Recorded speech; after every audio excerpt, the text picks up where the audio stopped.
Éternel, notre Dieu, notre Père, toi qui nous as précédés en ces lieux, nous soupirons après ta parole, notre portion de ce jour. Seigneur notre Dieu, dispose nos cœurs pour comprendre cette parole et la mettre en pratique dans notre vie. Seigneur, éloigne de ces lieux les voleurs de ta parole. Notre Père et notre Dieu, sature toi-même par le sang de Jésus l'atmosphère de cette paroisse, afin que le malin n'ait pas accès à ces lieux. Notre Père et notre Dieu, dispose toi-même l'instrument que tu vas utiliser pour annoncer cette parole, et que toute la gloire soit donnée en ton nom, au nom de Jésus-Christ. Amen.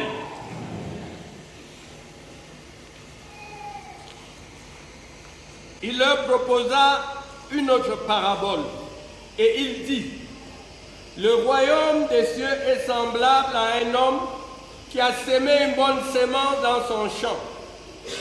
Mais pendant que les gens dormaient, son ennemi vint, sema de l'ivraie parmi le blé, et s'en alla. Lorsque l'herbe eut poussé et donné du fruit, l'ivraie parut aussi. Les serviteurs du maître de la maison vinrent lui dire, « Seigneur, n'as-tu pas semé une bonne semence dans ton champ? D'où vient-il donc qu'il y ait de l'ivraie? » Il leur répondit, « C'est un ennemi qui a fait cela. » Et les serviteurs lui dirent, « Veux-tu que nous allions l'arracher? » « Non, dit-il, de peur qu'en arrachant l'ivraie, vous ne déracinez en même temps le blé. Laissez croître ensemble l'un et l'autre jusqu'à la moisson. Et à l'époque de la moisson, je dirai aux moissonneurs, arrachez d'abord l'ivraie et liez-la en gerbe pour la brûler, mais amassez le blé dans mon grenier. Il leur proposa une autre parabole et il dit, le royaume des cieux est semblable à un grain de sénévé qu'un homme a pris et semé dans son champ. C'est la plus petite de toutes les semences. Mais quand il a poussé, il est plus grand que les légumes et devient un arbre, de sorte que les oiseaux du ciel viennent habiter dans ses branches. Il leur dit cette autre parabole. Le royaume des cieux est semblable à du levain qu'une femme a pris et mis dans 3 mesures de farine jusqu'à ce que la pâte soit toute levée. Jésus dit à la foule toutes ces choses en parabole, et il ne lui parlait point sans parabole, afin que s'accomplisse ce qui avait été annoncé par le prophète. J'ouvrirai ma bouche en parabole, je publierai des choses cachées depuis la création du monde. Alors, il envoya la foule et entra dans la maison. Ses disciples s'approchèrent de lui et dirent, « Explique-nous la parabole de l'ivraie du champ. » Il répondit, « Celui qui sème la bonne semence, c'est le Fils de l'homme. Le champ, c'est le monde. La bonne semence, ce sont les fils du royaume. L'ivraie, ce sont les fils du malin. L'ennemi qui l'a sémé, c'est le diable. La moisson, c'est la fin du monde. Les moissonneurs, ce sont les anges. Or, comme on arracha l'ivraie et qu'on la jette au feu, il en sera de même à la fin du monde.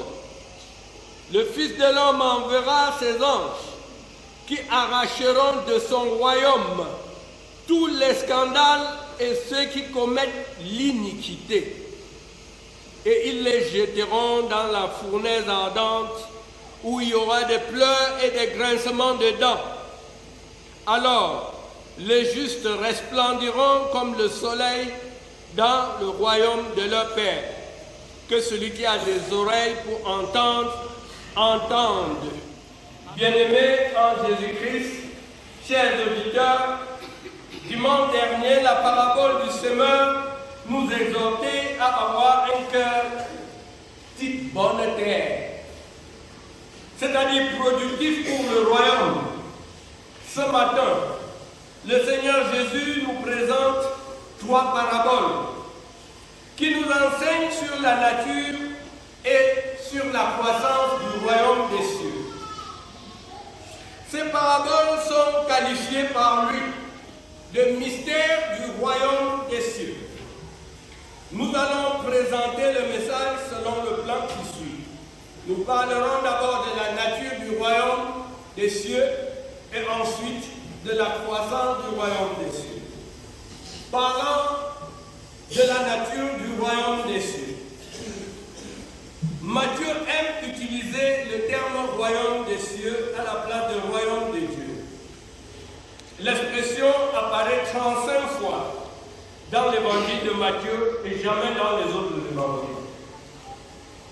Les 3 paraboles de ce jour commencent tous par l'expression « Le royaume des cieux est semblable à ».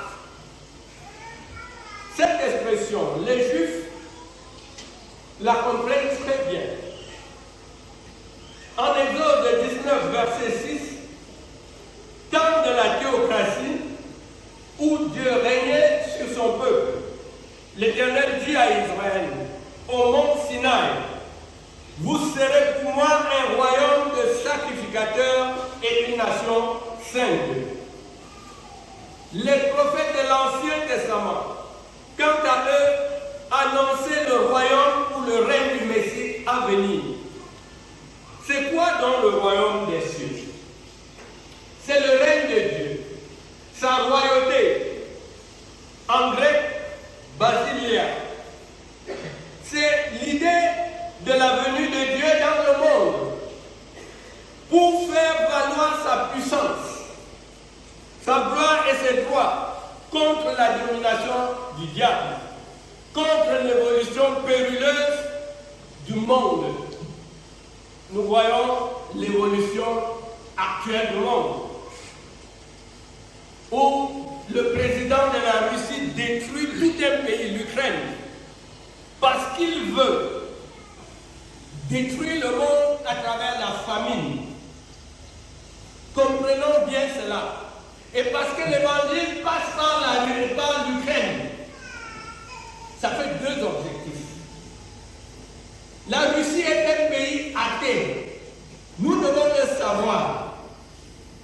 Et nous ne devons pas être indifférents par rapport à ce qui se passe dans le monde. C'est Dieu se manifestant avec puissance dans toute son œuvre, voulant instaurer son règne et achever son œuvre. C'est aussi le royaume ou le règne de Christ. Il ne se réduit pas au salut des âmes ou à l'Église. Caractéristique générale du royaume des cieux. Le royaume des cieux occupe une place centrale dans l'enseignement de Jésus. Seulement dans l'évangile de Matthieu, 16 paraboles, pour 16 paraboles, 10 commencent par l'expression « royaume des cieux est semblable à ». Et rien que dans la portion d'aujourd'hui, cette expression revient 3 fois. Le royaume de Dieu est d'abord une affirmation de la puissance de Dieu en action, c'est-à-dire une puissance individuelle. Dieu s'impose avec puissance dans un monde en crise. La manifestation de sa puissance provoque des agitations, des agents du diable, par-ci, par-là, parce que les requins veulent manger les petits poissons. Chaque être humain est confronté à la décision de se soumettre à Dieu. Jésus répondait à Jean-Baptiste, les aveugles voient, les boiteux marchent, les lépreux sont guéris, les sourds entendent, les morts reviennent à la vie et la bonne nouvelle est annoncée aux pauvres. Voilà comment Jésus annonce le royaume de Dieu ou le royaume des cieux. Lorsque le royaume bénédiction dans notre monde, la puissance de Dieu se manifeste. Ainsi, les actes et les miracles de Jésus, ceux des apôtres après lui, ceux de l'Église même après les apôtres, après les premiers apôtres, et jusqu'aujourd'hui, sont des signes annoncés par les prophètes de l'Ancien Testament pour l'époque du Messie. C'est-à-dire l'époque où Dieu instaurerait son règne. Le royaume de Dieu est une nouvelle façon de vivre, celle des fils du royaume, celle des personnes converties. Il est question de se soumettre à Jésus-Christ, corps, âme et esprit. Mais aussi soumettre son temps, son énergie, ses biens, tout ce qui nous appartient. Parce que le Seigneur Jésus-Christ doit être Seigneur de tout. Il n'est pas seulement question de dire Jésus-Christ est mon Seigneur, une confession stérile. Parce que si l'opération n'est pas effectuée dans le cœur, cette confession n'a pas sa valeur. Jésus-Christ doit régner partout, dans la vie des fils du royaume. Dis à ton voisin, il doit régner dans ton cœur, dans ton foyer, dans ta famille, dans tes affaires, dans ton travail, même dans tes relations, dans tes projets, dans tout ce qui te concerne. Les fils du royaume aiment vraiment leur Seigneur. Ils marchent dans la lumière comme Jésus. Ils ne prennent pas part aux œuvres infructueuses des ténèbres. Tous ceux qui se réclament ainsi fils ou filles du royaume doivent se remettre en question dans leur manière de vivre, dans leur manière de fonctionner, pour renoncer à tout ce qui, dans leur vie, peut heurter la Seigneurie de Jésus-Christ. Ils reconnaissent la souveraineté de Christ sur leur vie. Si tu as encore les commandes de ta vie entre tes mains, sache que tu dois te soumettre. Dis à ton voisin, il faut remettre en question. Pour laisser Jésus régner dans ta vie. Sois prêt à abandonner ta manière de gagner l'argent, tes engagements, tes relations qui n'honorent pas Dieu. Sois prêt à semer, parce que Dieu te donne le pain et la semence. Engage-toi à semer ce que Dieu te donne comme semence. Sache que le Seigneur Jésus n'est pas avec ceux qui mélangent. Alors renonce à toi-même et à tes intérêts pour le suivre. Parce que tu ne peux pas avoir un pas à gauche et un pas à droite. Tu n'as pas d'autre option. Ou tu appartiens à Jésus, et Jésus règne dans ta vie, ou tu ne lui appartiens pas. Savoir que Jésus existe et sauve, c'est bien, mais ça ne suffit pas. S'accrocher à un homme de Dieu puissant, c'est bien, mais ça ne suffit pas. Chauffer les bancs de l'église tous les dimanches et les autres jours de la semaine, c'est bien, mais ça ne suffit pas. Il faut naître de nouveau. Tu ne peux pas rencontrer Jésus et rester la même personne. L'exemple de Saul nous le prouve. Mon frère, ma soeur, ne permet pas que les publicains et les prostituées de notre génération, de notre époque, te dévancent dans le royaume des cieux.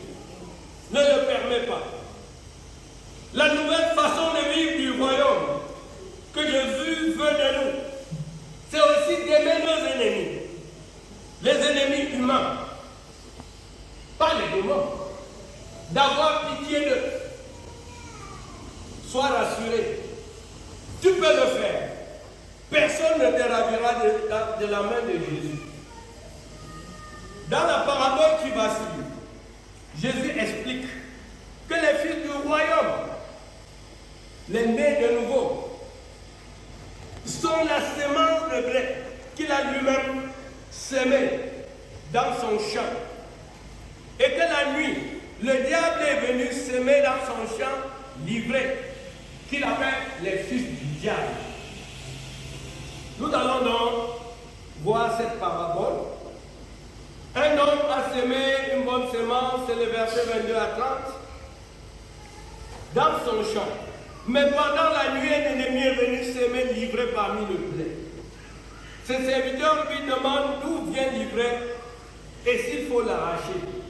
Le semeur refuse, car cela va endommager les racines du blé.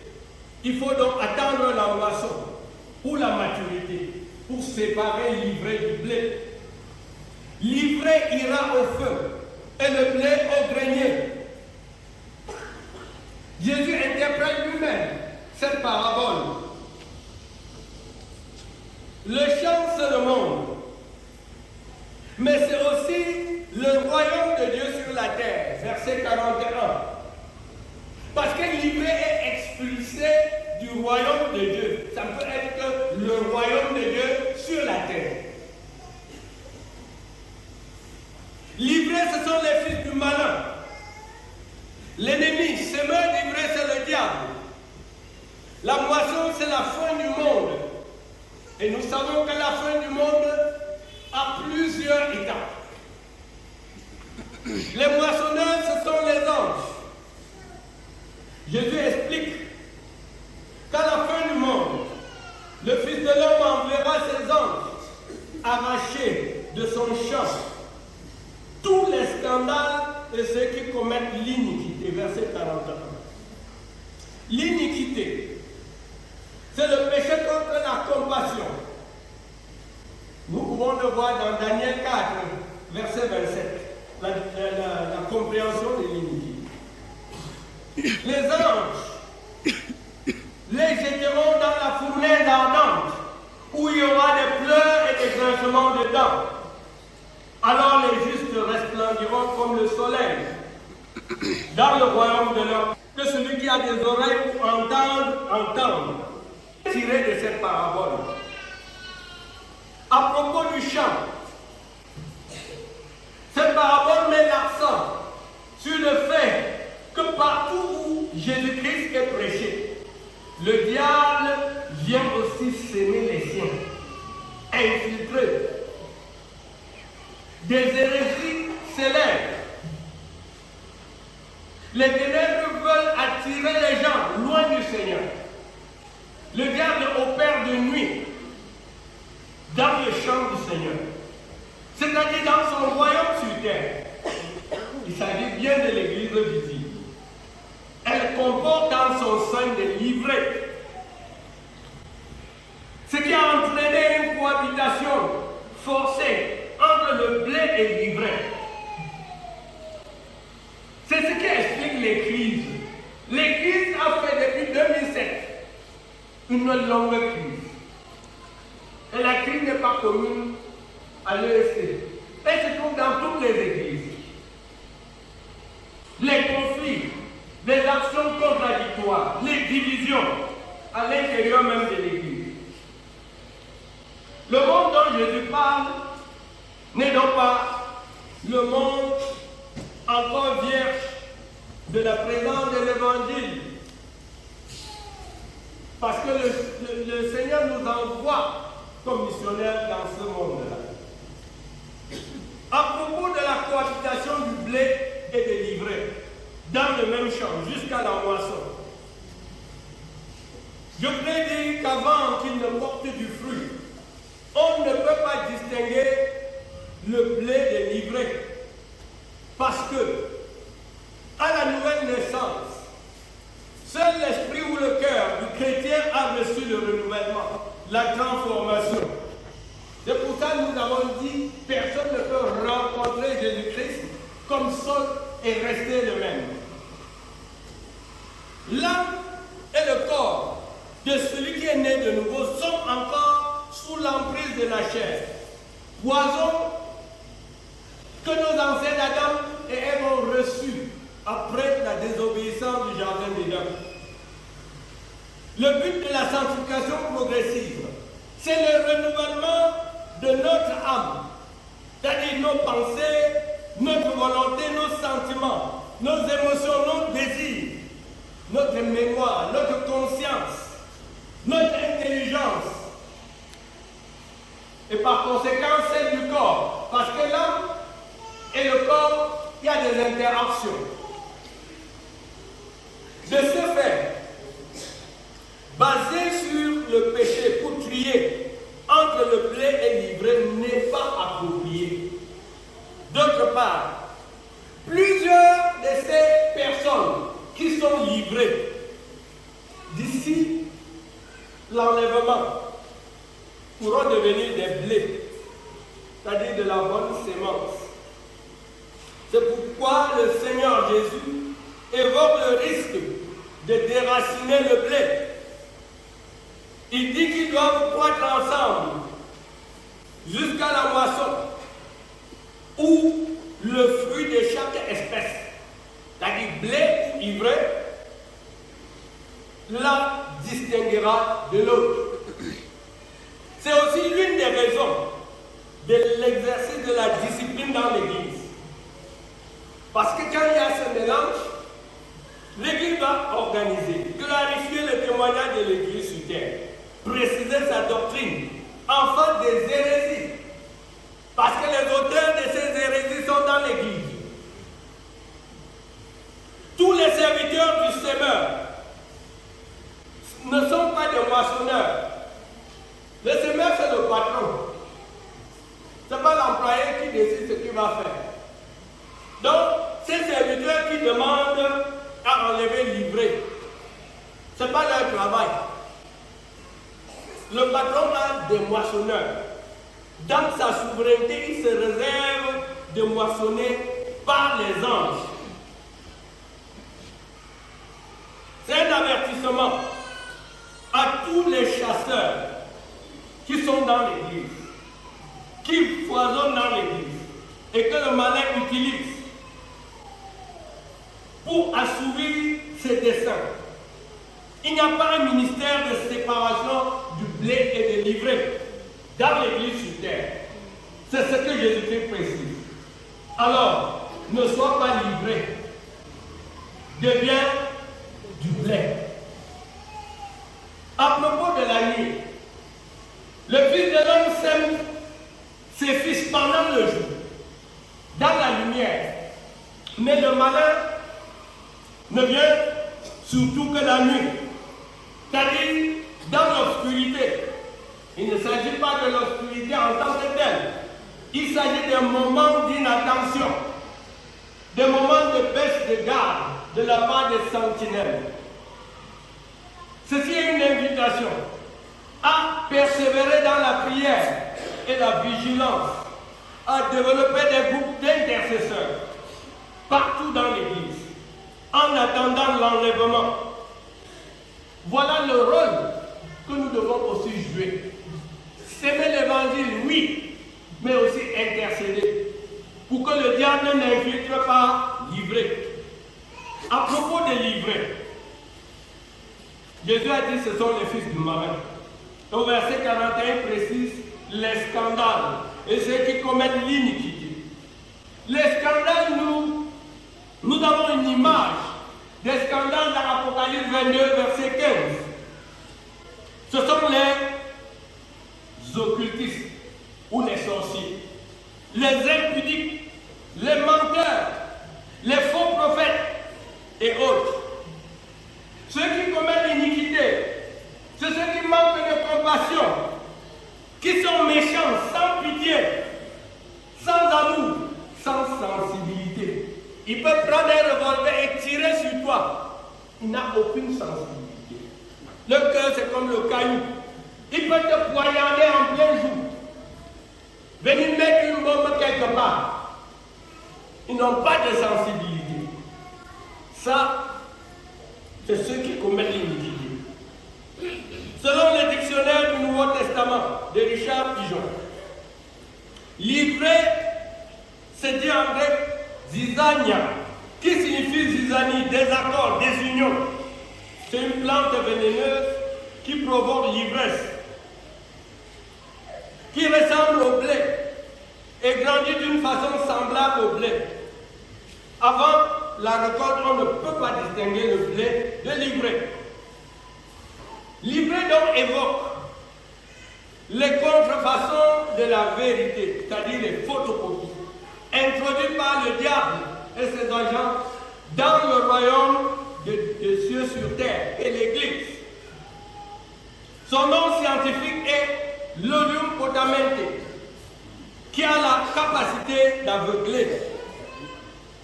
L'ivraie a cette capacité de diviser, détruire, désunir, provoquer l'ivresse, c'est-à-dire la perte du bon sens, du contrôle, de reprendre l'aveuglement spirituel. Et Jésus dit, vous les reconnaîtrez à leurs fruits. Matthieu 7,16, parlant des faux prophètes. Dans les églises, cette ivraie, je parle des photocopies, des chrétiens photocopient, sèment les troubles ou les entretiennent. Ils déforment la parole de Dieu par de mauvaises interprétations, en les sortant de leur contexte,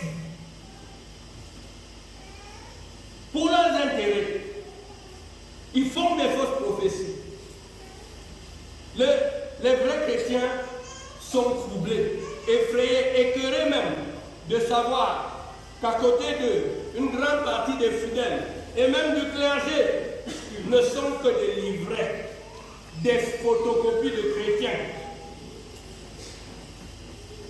Quelle que soit la densité des livrets dans l'église, c'est quand même le chant du Seigneur. D'une église à l'autre, la densité de livrets peut changer. C'est possible, il n'y a aucune église sur terre sans livret dedans. Que cela ne t'enferme pas dans la pensée que tu luttes pour rien. Non, tu luttes pour quelque chose. Et voici une bonne nouvelle pour toi. Nous vivons les temps de la grâce de Dieu jusqu'à l'enlèvement. Parce que l'enlèvement, c'est le premier événement de la fin du monde. Malgré les persécutions, les obstacles, la présence de livrets au milieu de nous. Et, cher auditeur, même si tu es livré, ce n'est pas une condamnation. Dieu attend que tu te repentes et que tu renonces à Satan pour suivre Jésus. Apocalypse, nous avertissant, dit ceci, que chacun prenne une bonne position spirituelle. Voici ce que Apocalypse dit, au verset 22, verset 11. Que celui qui est injuste soit encore injuste. Que celui qui est souillé se souille encore. Que le juste pratique encore la justice. Que celui qui est saint se sanctifie encore. Bien-aimé, sois sage.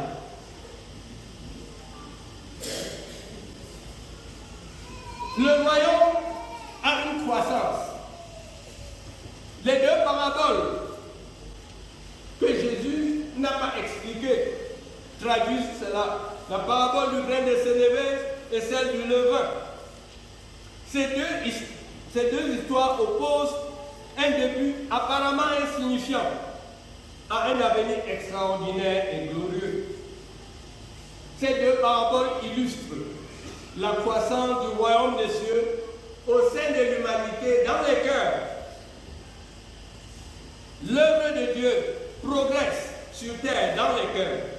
Dieu y travaille sans bruit ni éclat. La première parabole, celle de la graine de sénévé, nous montre l'aspect visible, extérieur. Nous ne devons donc pas négliger les petits commencements. Et ceci s'applique à tout ce qui concerne l'évangile. L'église est née avec 120 personnes le jour de la Pentecôte.